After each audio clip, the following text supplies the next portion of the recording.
Amnesty International dresse son bilan sur la situation des droits de l'homme en Algérie. Dans son rapport annuel 2016-2017, l'organisation internationale revient sur les cas des personnes qui ont été condamnées par la justice pour avoir critiqué pacifiquement le gouvernement. Elle cite l'affaire du journaliste et blogueur Mohamed Tamel qui a été condamné en juillet 2016 à 2 ans de prison pour outrage envers le président et les institutions publiques suite à des messages publiés sur sa page Facebook.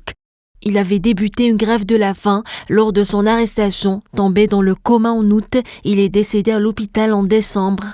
Les autorités n'ont pas mené l'enquête adéquate sur les allégations, selon lesquelles il aurait été battu en détention, sur son traitement en prison et sur sa mort, souligne Amnesty International.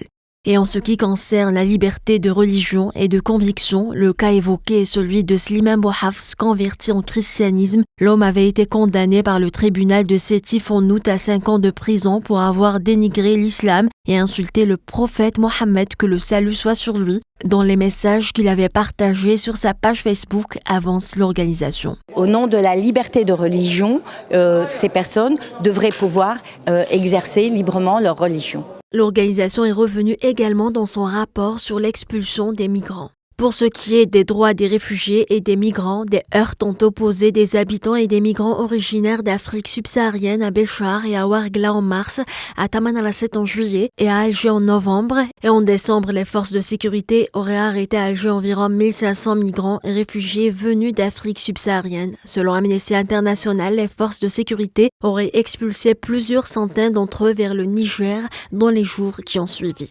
Et pour finir, Amnesty International Algérie rappelle que les manifestations demeurent toujours interdites à Alger et cite plusieurs cas de militants arrêtés et condamnés suite à des manifestations pacifiques.